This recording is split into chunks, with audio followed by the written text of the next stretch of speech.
Hey, good morning, good afternoon, good evening, wherever you're at in this crypto world. My name is Cody, and we are here for our community AMA. All right. I got a really bad echo. Can you guys hear that? Nope. No. Okay. Well, at least it's on my end. So, all right, guys, I'm going to turn it over to Kevin, and I'm going to mute myself and figure out what's going on. Okay, good morning, good afternoon, good evening to wherever you are. Welcome back to the L1X AMA. It's been crazy 2 weeks since the last one. A lot of work going in, to create utility to the projects. And today we're going to focus a lot on these projects in terms of um, what kind of utility we see them bringing to the protocol, also to the developers, users, and any other applications also going to use them to further build things out as well. So before I continue, Mike, Vivek, how are you guys? How was your last 2 weeks? Yeah, it's good. Busy but good. It's been pretty awesome. Yeah. Nice. Okay. All right. What I'll do is I'll share my screen and we can get started with it. I think Prasanna and Srinivas were also going to join in. They have some technical issues, but let's see. All right. Let me share my screen. Okay. Can you guys see my screen? Yep. Perfect. Yep. Perfect. Okay. So the first one is we made a major upgrade to L1X app. We removed the dock, unfortunately, but we made it more accessible in terms of you navigating to various pages out there on the app. The dock will make a return in the coming time, but we did see quite a bit of users finding it a little bit inconvenient to go and find what they were looking for previously. But with the new changes that have been brought in, users are navigating the pages more quickly as well. So we did look at the analysis in terms of when the user moves from one specific page to the other, it is much faster than before. And if you do like the new UI, let us know. If you want any changes to it, let us know as well. And the team is continuously monitoring, whatever changes we need to bring to this. And more importantly, I think with the new UI and with the new projects coming up as well, such as the L1X App Store and the projects under them, will be more accessible and usable alongside it as well. So please let us know what do you think of the new UI. I loved it. I think everyone in the team loves it. We are, awaiting your feedback on it. Moving on, zero fee swap. I think this is a crazy one because all this while we've been complaining about the fees, and all this while we've been talking about how L1X Xstock allows you to do cross-chain transactions much more cost effectively than bridges out there. But completely removing the need of fees from your swaps is another level in itself. What has happened over here? How does it work? Now, first of all, whenever you swap, you pay a specific fee, right? We calculate what fees you spend. Now, let's say you're trying to go from Ethereum to Binance. You're going to pay the ETH gas fee plus you're paying the destination gas fee of Binance. We will calculate that specific fee when you pay that. For every swap that you make and for NFT tier that you hold, you will be rewarded with L1X points. These points are convertible into L1X on the L1X protocol. That is part of the performance airdrop. What is going to happen in that case is your points, when you convert it into L1X on the L1X protocol and deposit it automatically into the release pool category B, which has gone live today, while the liquidity is being built up in the release pool, you will be able to sell your coins automatically from the release pool as well. Of course, if you have your sorry, if you have a pawn until you have a rook, you will be mainly saving money. Meaning, if you spend $10 on gas fee over a period of 1 year, for example, if you have a pawn, you would save probably $1 out of it, because $1 worth of money is coming back to you from those points.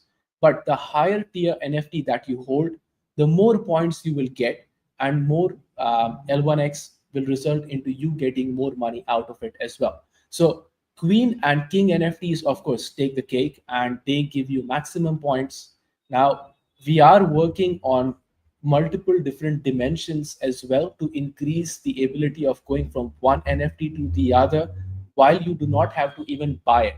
But as much as you keep interacting with the swap, that will also let you move from one NFT to the other and upgrade it over a period of time. Completing the cycle, as I mentioned, L1X is automatically sold in the release pool for you in the category B, giving you the points into USDT as well. So if you have not tried it out, I definitely recommend trying it out. But let's say you do not even want to swap. At least you would want to know how much fees you are spending overall from the perspective of cross-chain transaction over a period of time. So all you need to go and do in there is you enter the number of swaps that you do every month. So let's say you enter 100 swaps a month. What is the projected L1X price? So let's say you take the market price, you select the networks. What networks do you mostly swap on? If you swap all, keep them all. What is the average swap amount? And that's it. In less than 30 seconds, you can fill up this information here, hit the calculate button, and you will know how much fees approximately you are spending on a yearly basis just to facilitate your cross-chain swap. Now, over here, think about it. You're doing 100 swaps a month. That's 1,200 swaps a year with an average swap value of 250 across all the networks, and you're spending $960 a year, right? For most people, that could be a lot. For most people, that could be less, but that's money, right? Which you could save, which doesn't have to be spent. So this money can come back to you. So if you're a pawn, you'll save around $11. If you're a knight, you'll save around 22. Bishop 87, rook around $200, queen around $800. But if you're a king, you're going to be actually making money out of it, right? So you're going to earn, not save. You're going to earn around $3,500 almost by holding the king NFT and performing these swaps based on the point, not considering the fact that there are multiple other places as well your NFT can be used to collect points. So highly recommend, just go and check it out. Just punch in some numbers and check out the fees that you are actually spending. What do you think, Cody, Mike? Any? Yeah, I love it. I think Sounds great. Absolutely brilliant. What a smart way of doing it. I think we just need to get the name and get the word out there, get those traders across using it. Yep, Yeah. exactly. Great. Okay, moving on. So I'd like to mention that, Prasanna and Srinivas is also over here. I think I put Srinivas on the stage. Okay. And Vivek is also here. Probably we'll move to Prasanna in a while, let him introduce himself. But yeah, Prasanna, if you just want to go ahead and introduce yourself right now, please do. Hi, great to be here, Kevin and the team.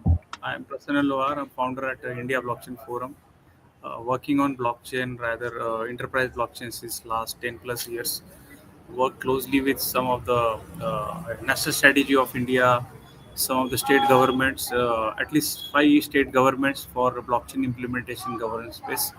I'm a banker, started India's first consortium called BankChain, and I was a founding pillar of IBBIC, which is Indian Bank Blockchain Infrastructure Company, and today it works as a Indian Bank Digital Infrastructure Company with 18 banks.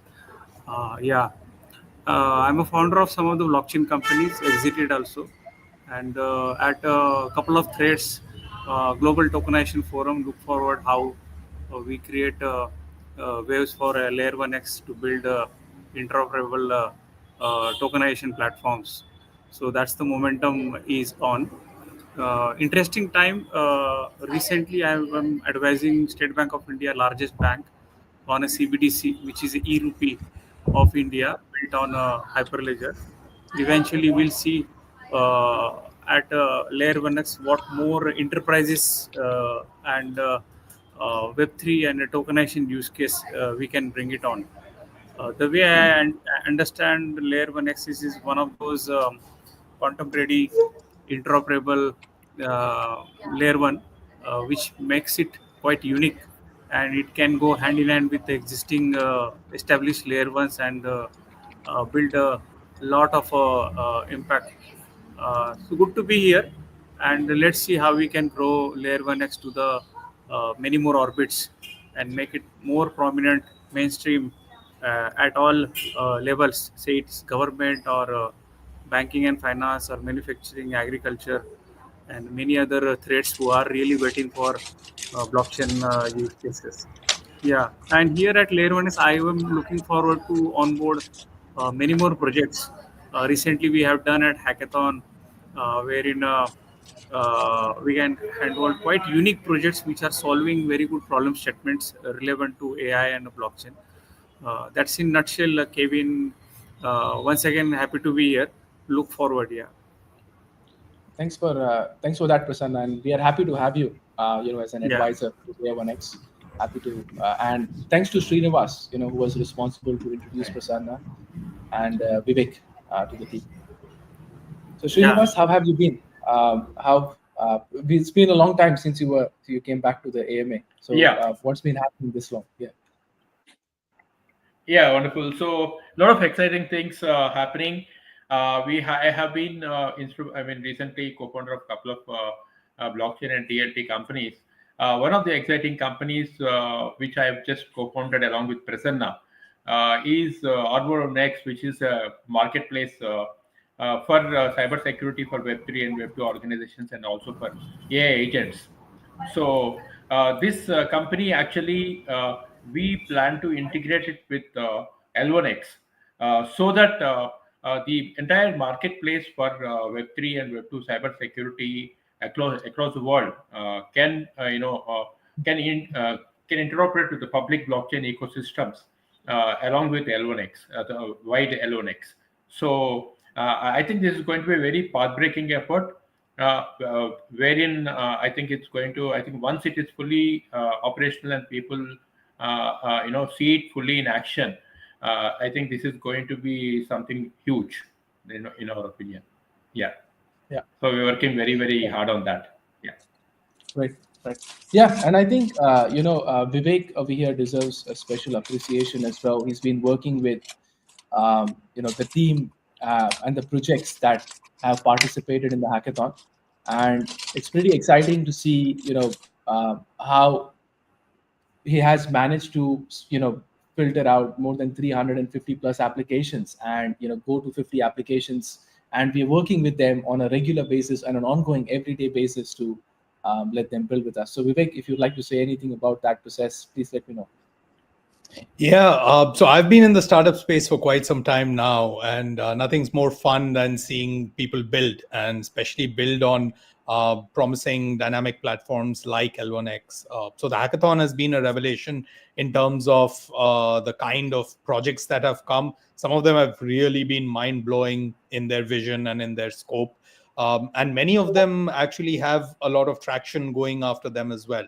So it's been really tough first sifting through 350 really good quality projects, finding the 50 gems there, and now handholding them and seeing how we can get them ready for demo day. So hoping for the best, and you guys will see, the community will see there's some really, really cool projects out there. Yeah. Let me, please go ahead. Yeah, I think I would just like to congratulate and kudos to the effort of Ronnie and Vivek. I think I have seen Vivek from the beginning of this conceptualization of hackathon, building those microsites, engaging mentors like us, and it was on and on. And I'm sure he has really put it very right. So wonderful work, Vivek. Look forward to seeing many more startups. Yeah, I echo that. Yes. Good. Okay, let's go on and have a look at some of these projects. There are 50 plus projects which were shortlisted, but we have already started working with majority of them. But today we'll go through 6 of them that we think that you should definitely see. Guys, can you please mute yourself? Yeah. Perfect. Okay. Let me share my screen. All right. Okay, so the first one that I want to mention over here is, we've got, of course, 6 of the projects that we are working with to come on the protocol and build.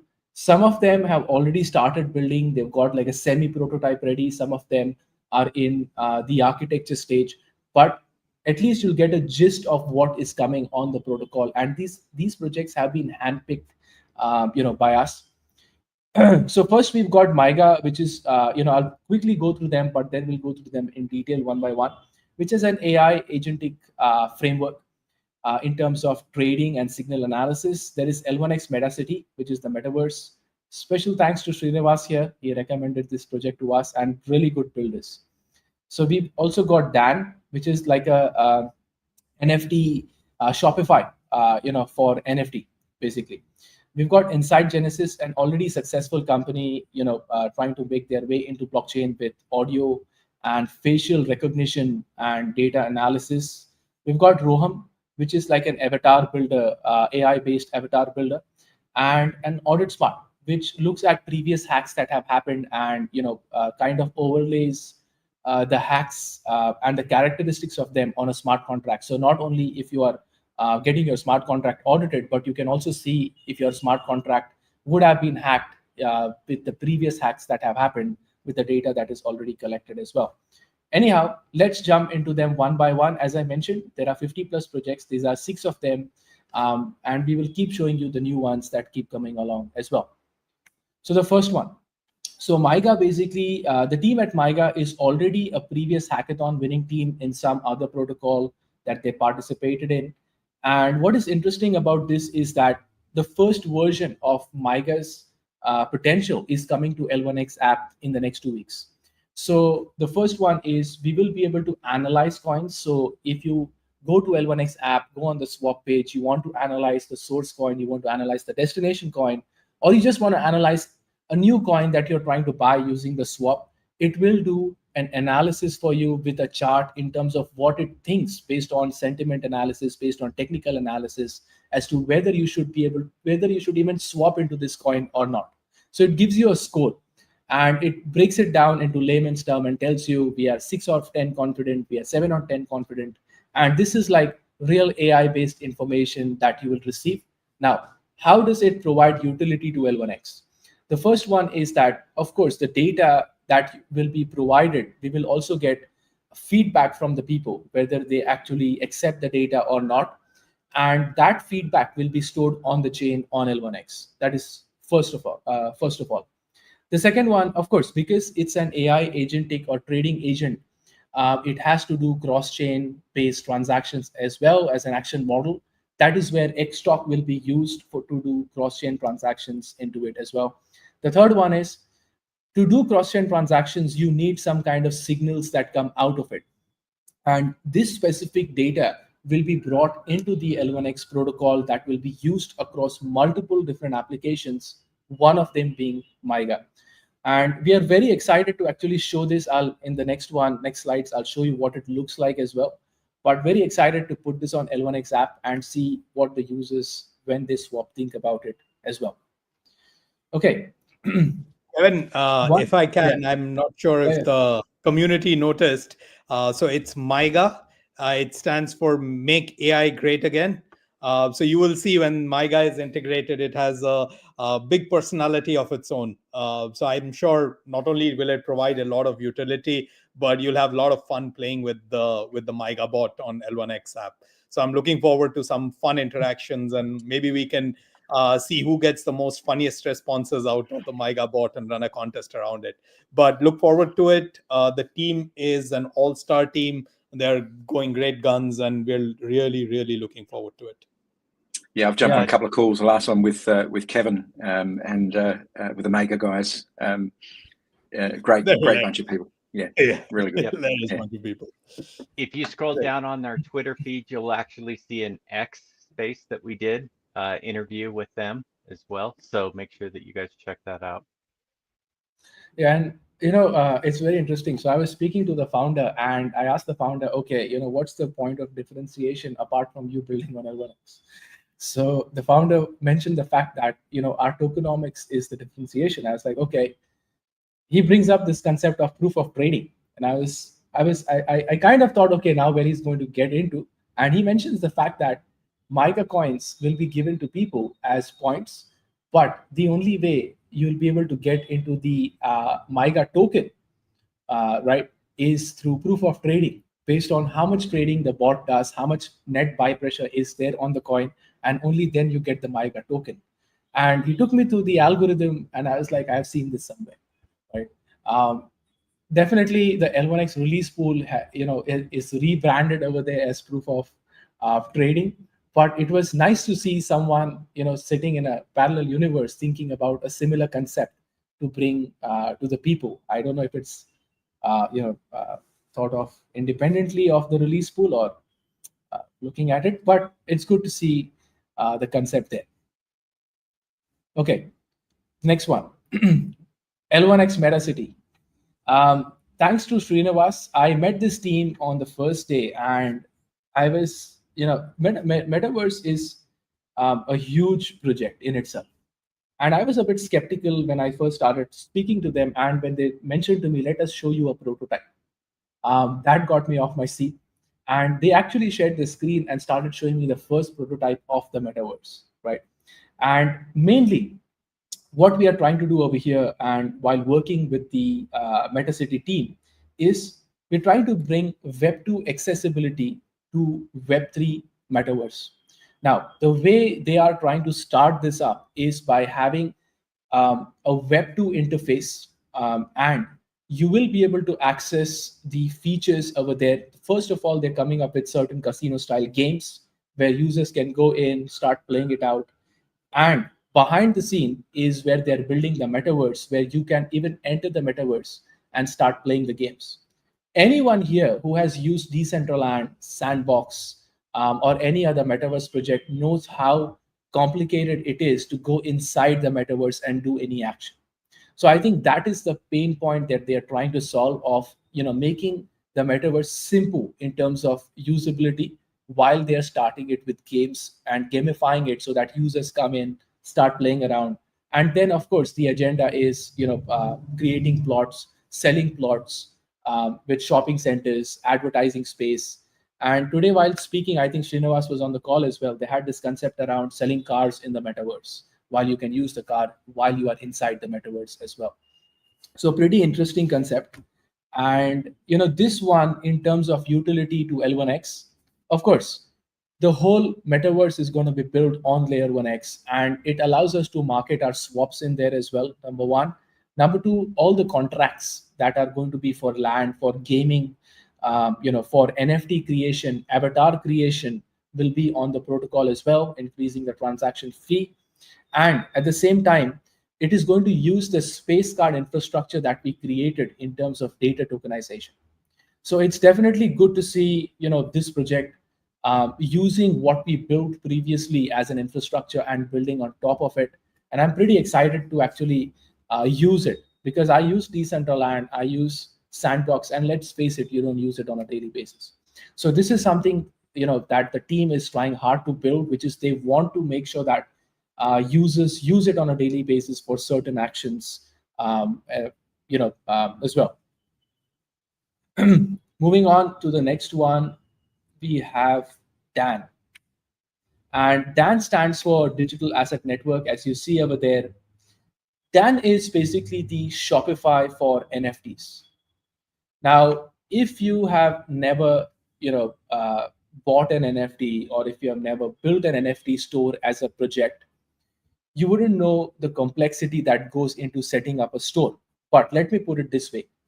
Any project coming on, for example, you take the MetaCity, your avatar, the assets that you create, all need to be sold on the marketplace. And the important thing over here is, how do you want to actually sell that NFT? Do you want to sell it completely? Do you want to lease it out? Do you want to actually give out on royalty basis? There are multiple different dimensions to it. And what Dan and the team have done is they have authored their own ERC NFT standard. They will actually be allowing the projects that build with us to use their infrastructure and launch an NFT store immediately. So all the projects that are building with us and are revolving around NFT as their assets, they will not have to go and build their own store every time someone builds on it as well. And this is important because apart from certain layer ones, what other layer one application do you use on a day-to-day basis? Not much, not many, right? And the idea over here is that any application that's building with us, we want to make sure that in the coming time, the load to build on layer 1x reduces as time goes as well. And that's where the dance infrastructure comes into place, allowing other applications to rapidly spin up NFT marketplaces. And these are not small projects, these are gigantic projects, right? And if you try to compare it with other layer ones, okay, let's take the example of Sui, which has raised 300 million plus. Which application do you use from Sui today? None, right? At least I don't use any application, right? So with the resources that we have made sure that we pick such applications that make it easier for future projects to build with us without spending too much money on them as well. Okay. Can I also say this is a very base team. The founders have been in Web3 and Web2 for ages, been key product and engineering people at some top unicorns. So they're technically very solid. And I think the utility that comes out of this project for Layer 1x is just going to be immense. Yeah. It's because when we spoke to them, immediately we understood that the team is very, very technical and they understand, like they authored their own ERC standard, and you have to be technical through that, right? Because they didn't pick up any standard and try to fit it in. They made their own standard to make, make sure that it's customizable to their product as well. And the teams are pretty motivated. Like every team we spoke to, they are motivated, and getting L1X app at the core is very important, because it's one thing making a product, the other thing selling it, right? So L1X app being the central point of these projects in a decentralized way helps these projects to market their products to community, to new users coming in, to other projects as well. Good. Moving on to the next one, Insight Genesis. Now, Insight Genesis is, backed by their parent company, Insight Genie, which has been backed by HSBC, right, as an investor. And this is their way of getting into Web3. And what they're trying to do is they're trying to build an AI-powered predictive identity engine that scans your voice and face data to deliver high accuracy behavioral insights. Now, in layman's term, what does this mean? Let's say you go to the bank to get a loan. All they will do is they will take the data that is already generated by the bank about you or the financial institutions about you and ask you to go through a certain set of questions where they record your voice and face, and based on the data they have collected on your voice and facial recognition, they integrate that data with the already existing data and give you an output saying that whether you will pay back the loan or not. And there are certain banking institutions that are already using it. It can also be used for hiring. So based on your previous experiences and based on the face and voice analytics that they do for behavior, they will also be able to tell you what kind of a staff you would be. And I think I would be the first person to use that. But anyhow. I think, Kevin, that there's also quite a good use case in there when we start looking at phone facial recognition and being able to then integrate that across with AI to to your for security, so that it could have a start increasing the levels of authentication for people. Yeah. Okay. Kishan, do you want to say something?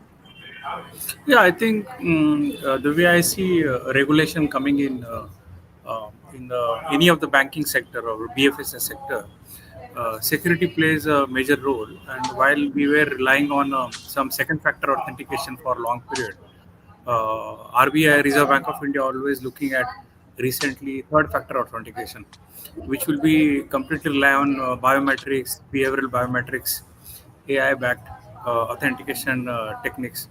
So good to see how it can be nurtured, or we can do some of the proof of concepts in some of the banks we know, and see how it can come as a mainstream as one of the method to do the authentication while onboarding, login, or doing actual financial transactions. So good to see such kind of innovations coming in through this hackathon. Thank you. Yeah. And I think more importantly is, we've made sure that whenever we are working with these projects to take the first step, like we get on, and our job with these projects is, okay, you've got this whole idea around, this vision, but what is the first step? So that is where, we are focusing upon. And until we don't get the first step scope doc, we don't move ahead with this project. So it has to be one firm step at a time, regardless of how amazing the vision sounds. And I agree with you, Prasanna. The applications of it are amazing, because they are already using it into multiple places. But in terms of L1X integration for this tech, they want to use the L1X smart contracts and the IPFS to store the encrypted information, which can be given to dApps, for example, to use it further, or it can be even given to Web2 applications to use it further. And we have already demonstrated this with the space card infrastructure on how you can bring data from Web2 into Web3 encrypted, and how you can manage access around it. So we saw this 1.5 years ago, where that infrastructure will be required. And in also terms of creating identity on the blockchain, this can also be a good facilitator to do that, right? So that being said, that one first step at a time, we've asked them what's the first prototype that they want to actually show it to the community members, to the users, and that's how we will actually be targeting the other projects as well. Okay, moving on to the next one, Roham. So Roham is also by a technical team that's actually got some kind of German-based contract to create an AI-powered avatar that is going to do news teleprompt. And what they're trying to do over here is they want to use real-time facial, voice, and emotional intelligence of yours to deliver this adaptive human-like interaction, which again we thought about 1.5 years ago. But the applications of it are huge, because the applications of it, as we see it, first of all, it could be even in something like metaverse, where it guides you throughout the metaverse journey, or even an AI agentic framework. Now, of course, the team has huge visions where they think that they want to build something like this that can take meetings on your behalf, right? Or listen into meetings, prepare notes, and send it out to people, rather than a note taker coming onto Zoom and doing it. But the first step about it is they are going to use L1X to create the avatar NFT and actually allow teleprompting to happen. So you could actually start creating your avatar, NFT it, and allow it to teleprompt for you in certain places where it can be usable, as a starting point. In terms of utility that it brings to L1X, of course, Roam is integrating with L1X to anchor the avatar identity, as I measured. And there is a lot of metadata that has to be stored, right? Encrypted and unencrypted as well, not encrypted. And that is where L1X smart contracts will be used to store that kind of information. Of course, even verifiability is required as to if someone wants to verify that, if this person is coming on the note taking, is it this person coming on the note taking, or who is it? Those kind of information as well. And the plug and play avatar modules that other projects can use for their own requirements, coming soon as well. So the team is pretty pumped up. They're pretty good technical team. They've already showed us a prototype. I think Vivek was on the call with me. They showed us a very raw version of what it looks like. We weren't so happy about it, but I think it's a good starting point. That they have started building this product, and they are actually creating the NFT on L1X EVM. The other one is Audit Smart AI. Now, in terms of Audit Smart AI, there are various tools that that are called linting fuzzing tools. Now, what it does is you take your smart contract, you take 20 lines of code, and you give it to a static analysis tool, and it pinpoints that, okay, I think this is wrong, grammatically. I think this is wrong in terms of technicality. What these guys are trying to do, apart from what is already existing, is take transaction data, take previous hacks that have happened over a period of 8 to 10 years in Web3, and analyze it in comparison to the smart contracts that already you try to put into this model. And it will tell you, based on the previous hacks that have happened, these are the kind of issues that you might face with your contracts, such as re-entrancy attacks and the other ones. What kind of utility it brings to L1X. Now, of course, because it's an independent product that works with any EVM-based Solidity contract, what we are trying to do over here is we are trying to integrate it into the developer toolkit straight away. So any developer going and deploying their contract, this becomes an extension of it rather than choosing to opt in for it, right? So if they do think that it's an extension, there will be fees collected anytime you analyze your contract as well, bringing in more utility to the coin. So those were the 6 projects that we went through, and all of these projects we have spoken to the team personally multiple times, and they are working on the prototype version of it initially. What is going to happen is L1X app is going to get an app store where these projects will be listed. And if you connect your wallet on L1X app, you will be able to navigate to that specific website of this project and use your connected wallet straight away on these applications. So if you have your NFT tier on L1X app, such as Pawn, Rook, Queen, King, and you go in and use these projects, they will be able to offer you certain benefits based out of what NFT tier you hold as well. So this is kind of an integration thing that the NFT tier allows you to do along with these things. Because if you build an avatar and the other projects want to verify you based on that avatar, the only way, rather than creating bridges again and again between multiple projects, the only way to link that is through the NFT tier. So your NFT tier will be your powerhouse of identity that you can take along to any projects that are building on the protocol. Yeah, anything anyone would like to comment or say? I'll just echo, just make sure that you scroll back through the Twitter feed, because you'll find live interviews that we did with all of these projects listed on there if you want a deeper dive into it than what Kevin's given you today. So have fun with it. Yeah, I think there's some some great projects there, and having spoken to a few of them, they've and interacted, they got some amazing drive and some really, as you can see here, some really brilliant ideas. Audit Smart using AI, absolutely fantastic. You start looking at Mega, AI bots in there, that Roham, some fantastic projects, and that's just 6 so far already. Yep. Exactly. That's the big thing, Mike. It's only 6 so far. There are about 40 other projects that we are still going through, talking to them, and I'm sure we'll see more of this coming forward. Absolutely. And when we're talking about this going back a while, we're sitting there saying that oh yes, it'd be great, if we get one project out of this that's actually a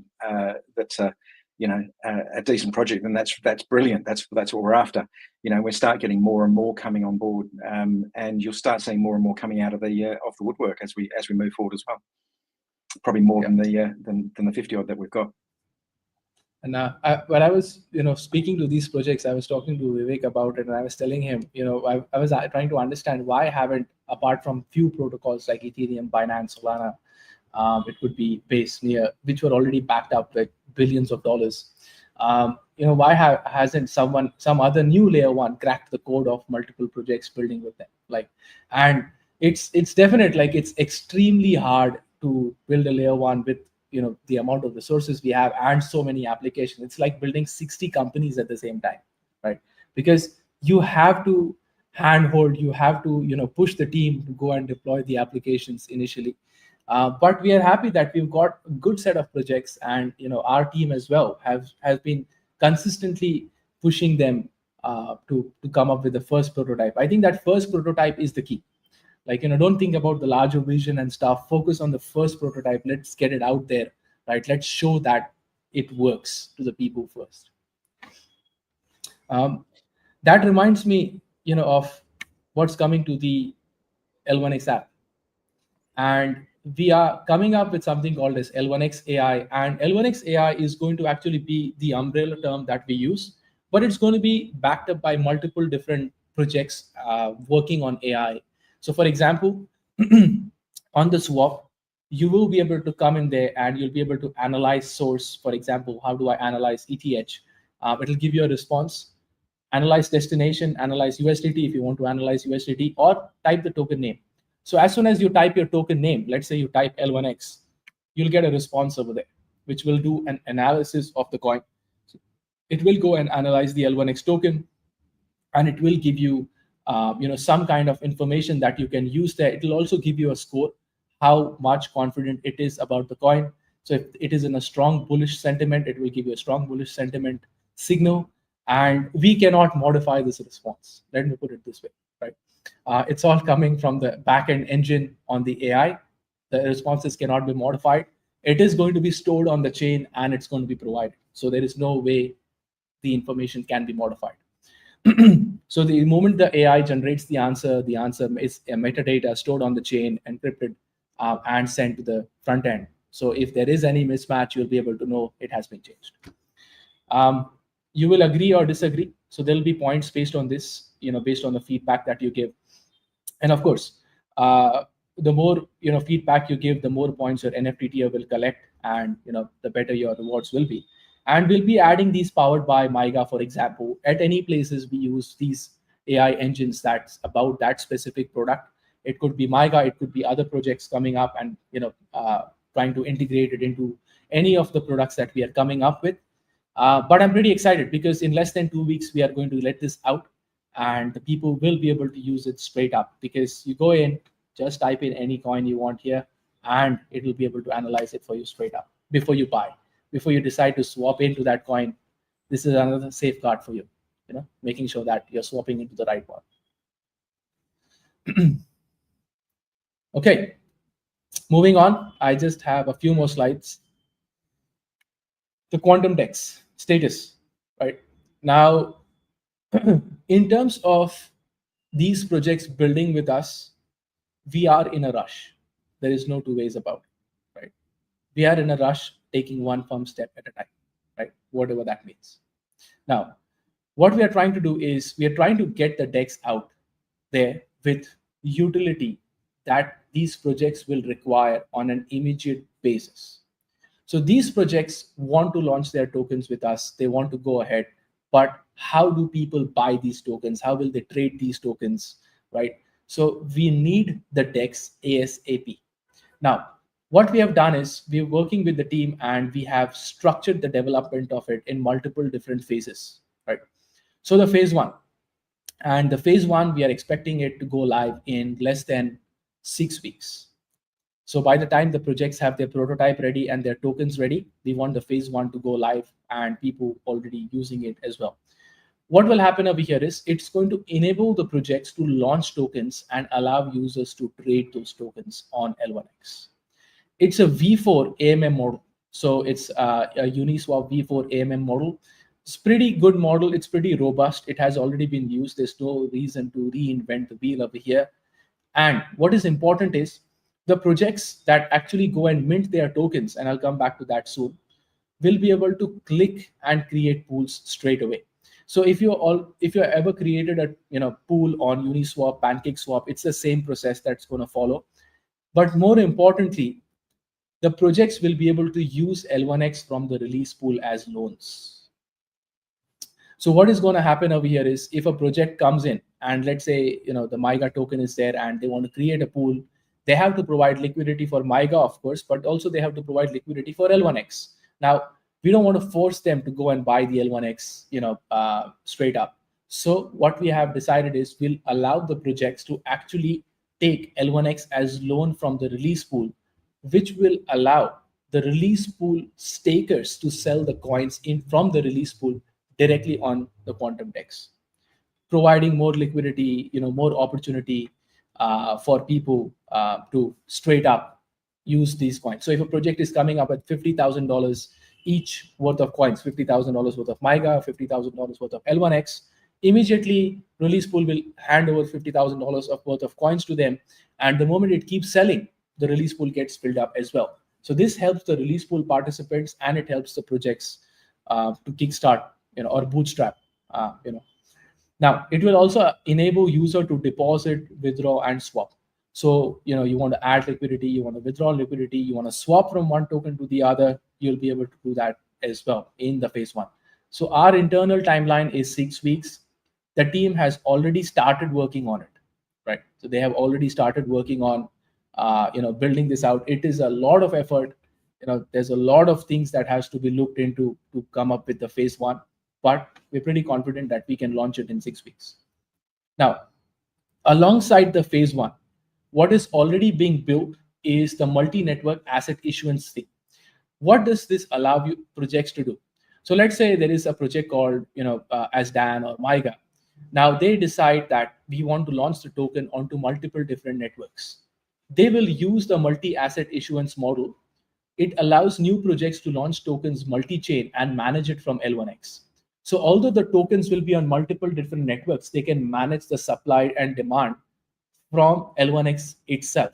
But at the same time, they will also be able to mint token on L1X and create a pool into the Quantum DEX.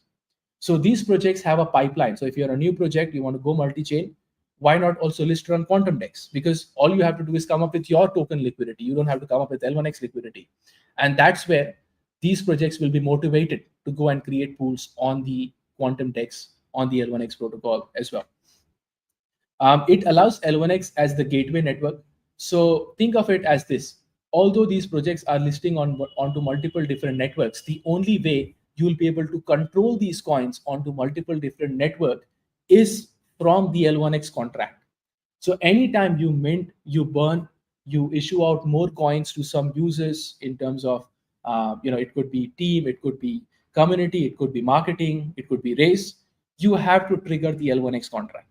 And that allows us for transactions happening on the L1X protocol, which they have to pay gas fees for, increasing the transaction and the utility of the coin as well. Now, where are we going to source these projects from? So if in less than 6 weeks, we will have both of these going for ourselves, the way we are going to source the projects is, of course, first from the hackathon. We are aiming for 50 plus projects to use this. We also have partnership with TaskOn. So TaskOn is like a honeypot for us where all new projects are going in there. They've got hundreds of projects, and TaskOn, we are officially partnering up with them to actually be a source of L1X projects coming on as well, and the launchpads. It's interesting you say, Kevin, because Escobar actually asked the question before about why don't we look at extending TaskOn, and the reality is that it's actually more than that. It's a partnership with them, bringing in other projects, working with them, and launchpads, all that. So it's starting to come together.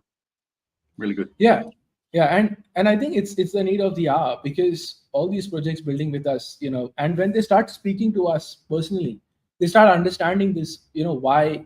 The protocol is something that they should consider compared to the other ones. And we don't want to be a limitation to them in terms of where they will trade their coins.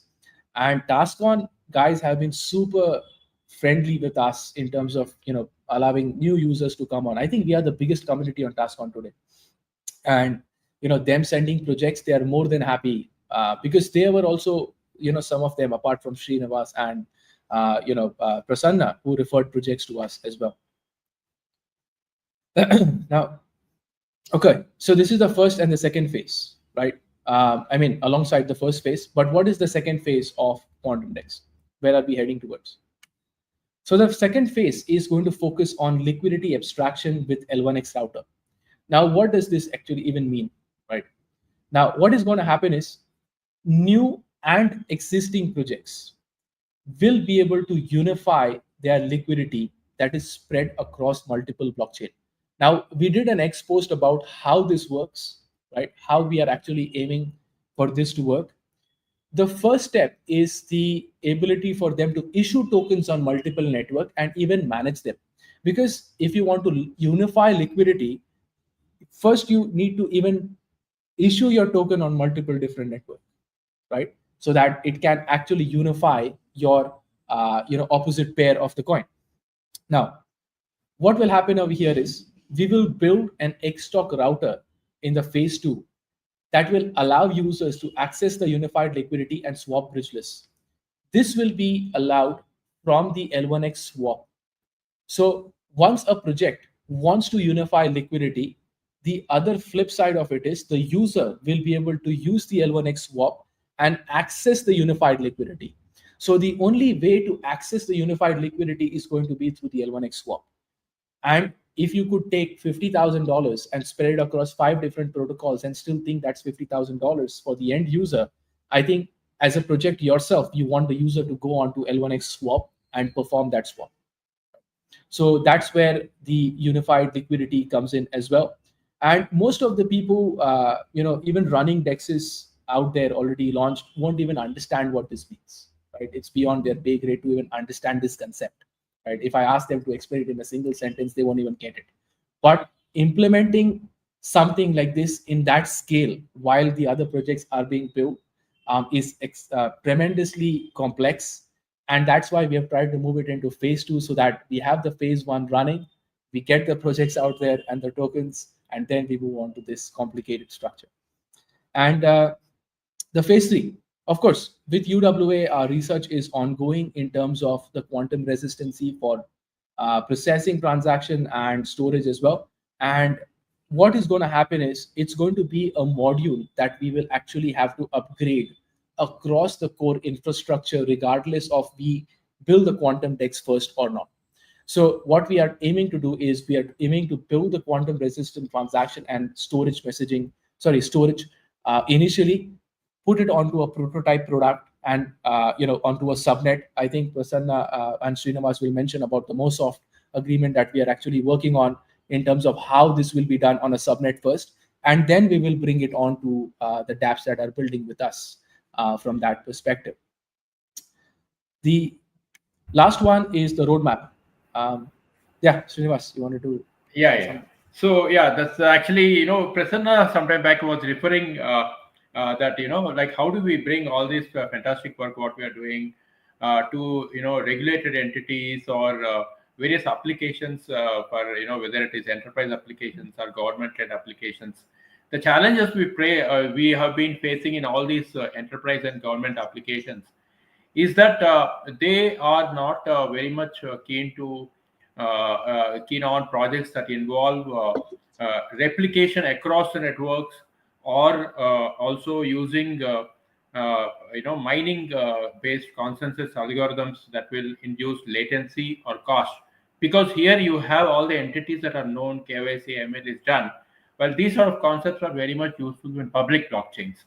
So in most of the blockchains which are having their enterprise versions, actually they are nothing but the same blockchain, but they are not using coins, but they are using but they inherit the same limitations or advantages of the parent network. So they all involve mostly replications as well as the consensus mining algorithms and mining algorithm based consensus and all those things. So here the innovation that we have been trying to do is that why not have the enterprise version of L1X, which is actually bridgelessly fused into L1X parent blockchain, which is a different purpose built for enterprises. Okay, purpose built, and enterprises should feel that yes, this is what we are looking for from DLT point of view. So a distributed ledger technology based platform which achieves whatever the features that they expect from the blockchain platform, but that will not have the limitations of the typical public blockchain platforms, which is what, whether any other, I don't want to take the names, of course, subnet is one concept like that. So the most of the other blockchain platforms are offering either private blockchain ecosystems or subnet-based applications, which are not acceptable to the governments and the enterprises today. So we are the DLT is actually with whom we are trying to, we are conducted multiple discussions, and we are trying to see how we can bridgelessly fuse it to L1X blockchain platform. We are going to have some more technical discussions before we finalize. That will allow us now to, address any enterprise application or government applications across the world. And should any of the other people or users of public blockchain platforms through L1X platform, and then through this access any of the enterprise applications and want to trigger them using their currency, on that particular network, they can do it. So we are going to bridge the world of any use case, whether it is public or private or enterprise, to any network through L1X. So I think we'll just complete the entire cycle of private public use case and blockchain ecosystems. That's what Prasanna and myself are experimenting with this Armor1X. Everybody can check up armor1x.com. The concept is actually explained in that. We are in the process of launching that, and that will be the first use case for this entire application. And once that is done, then we can scale it up to any use case. Yep. Yeah. And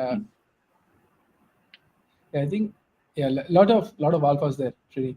And I think Armor1X, is the enterprise version of L1X. And I think I'm very happy, because when I met Srinivas and we went through this whole thing about, like, let's take an example, right? Let's take a real world example. Be practical. You've got a project called Supra, who raised $42 million and claims to be cross-chain. When you go on their website and you look at the cross-chain section, it says coming soon, right? And they've been in development for the last 3-4 years. And when you look at situations where you've got private chains and public chains trying to interconnect with Hyperledger Besu back in the day, even till today, the adoption for it has not come. And then you've got projects like Orion from HSBC trying to tokenize gold in terms of quantum resistancy, and pushing that forward. The whole agenda behind the interoperability has been completely skipped. That's what I think which has happened. And that's where I think Armor1X comes in and looks at, the fact where how do we, take this concept and even immediately start it up in the enterprise side of things. So I think there's capable team right there. And, we're very happy to work with Srinivas and Prasanna to take that forward.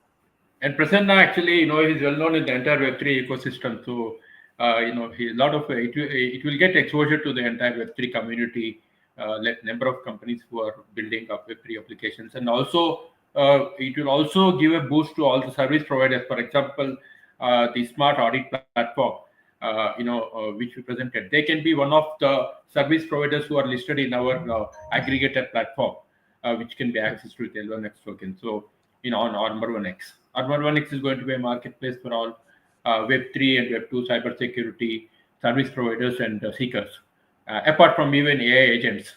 So that way we would, I think we can actually support the other projects that are going on L1X.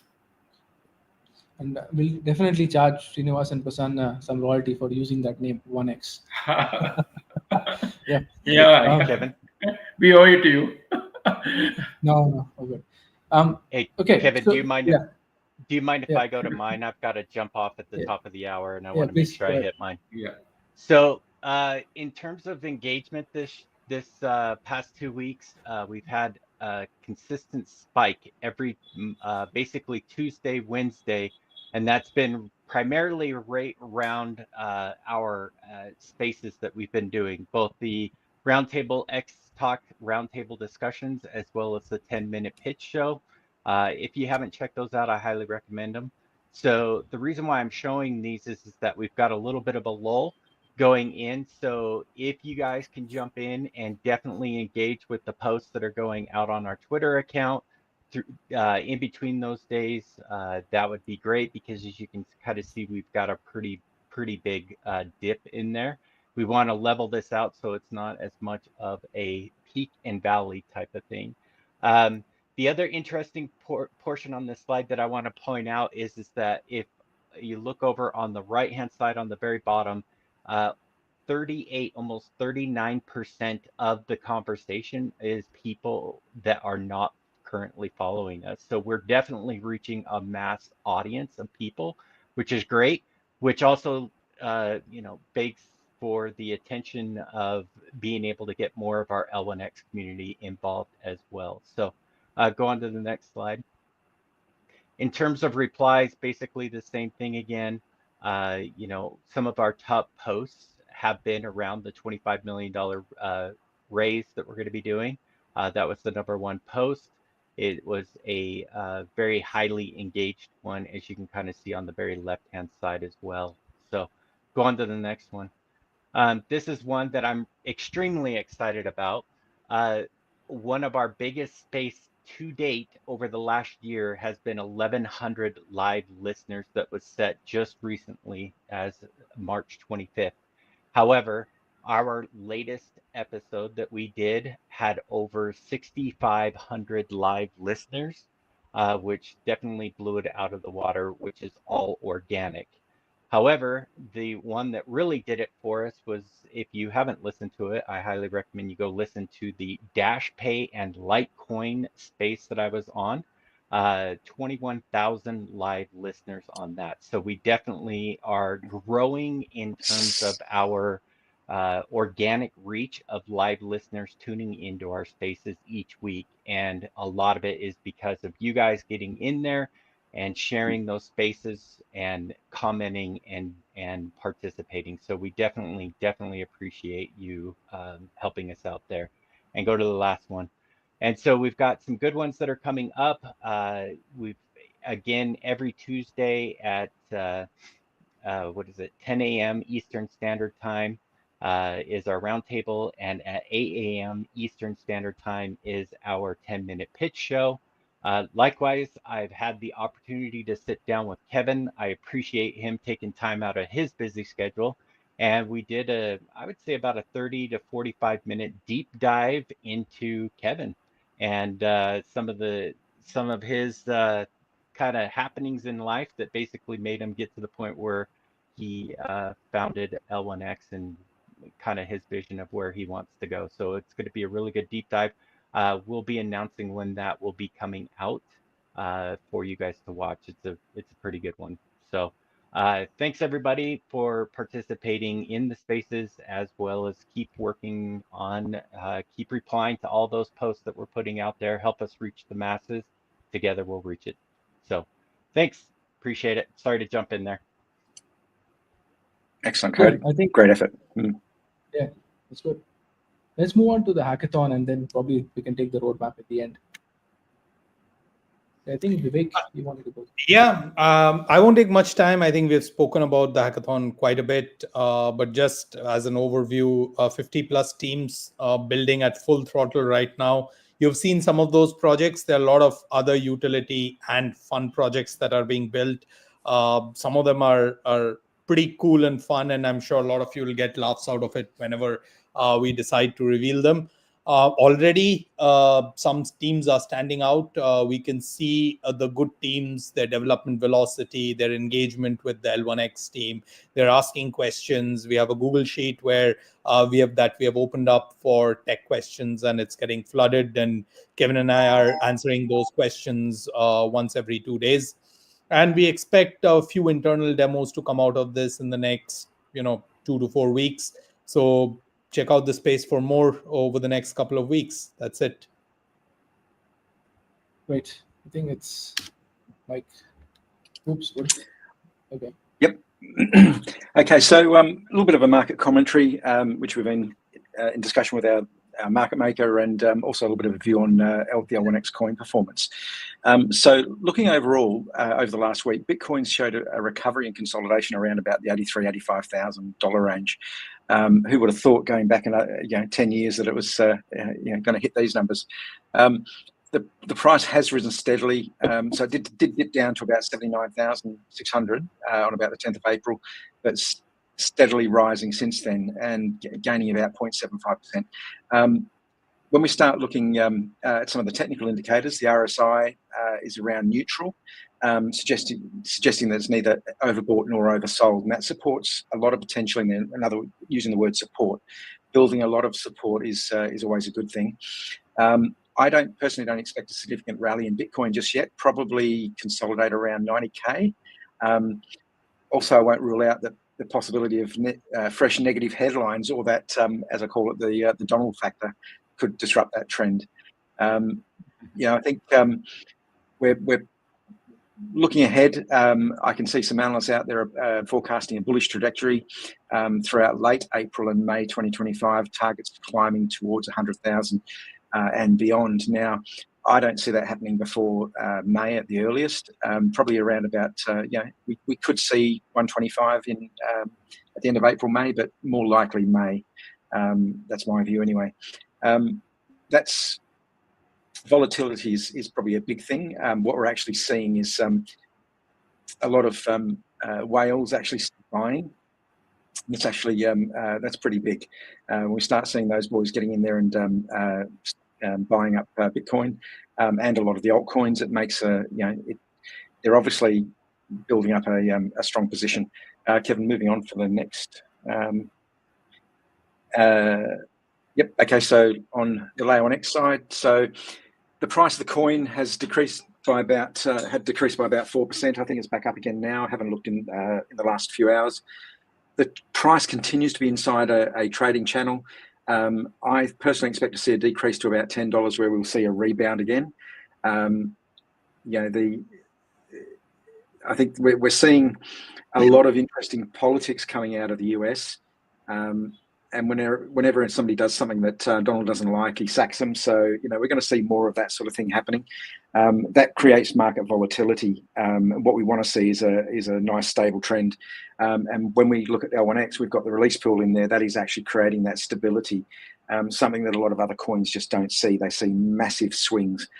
Yes, certain traders like it. The whales love it to be able to push people out and make big profits. But what we want to see is the utility for L1X, a stable coin price, and we start seeing these projects coming on board that are actually going to make a difference to the coin price and the volume that's traded. That's what we want.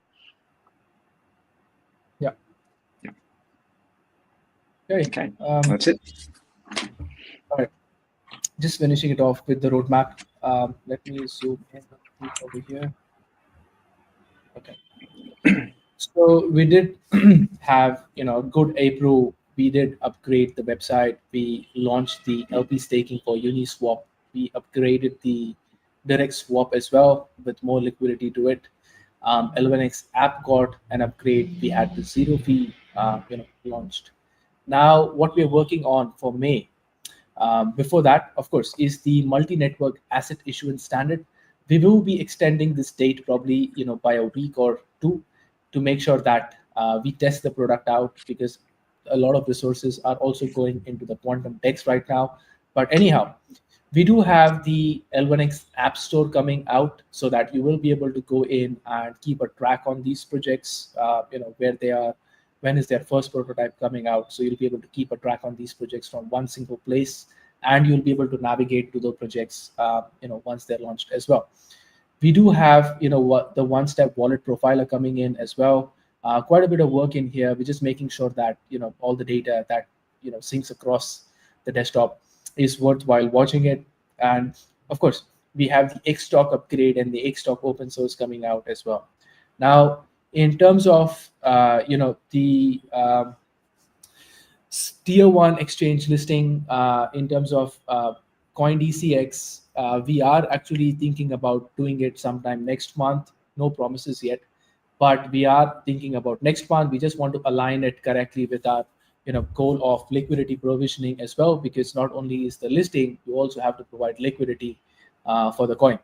And we do have 2 more exchanges which I cannot give the names for, that we are speaking to, which are in the due diligence process of listing us.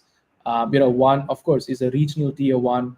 And the other one is not a very well-known exchange, but of course, it also processes. I would put them in somewhere in between, tier 1 and tier 2, like a tier 1.5 kind of exchange. So we are speaking to them.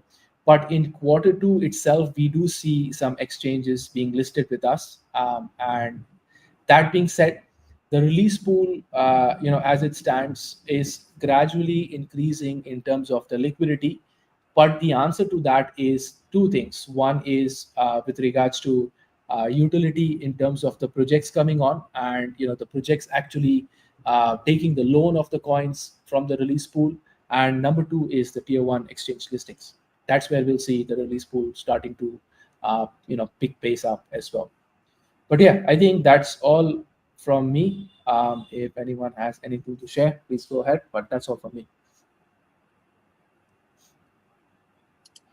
I think it's been a great update today. I think seeing some of the projects and starting to talk about them with the community really creates a good sense of where we're heading.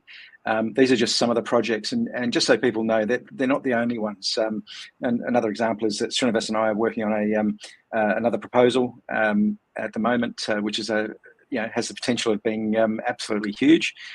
Can't talk about it, the detail of it, but let's just say it's something that I enjoy every day. Doing every day, so it's got some huge potential in there. Yep. Yeah. But thanks for the updates as well, and from everybody else. Thank you, Roham. All right. Thank you. Thanks. We'll see you in the next one, guys. Thank you very much. Yeah. Thanks. Thank you. Thank you. Okay. Yeah. Thank you all.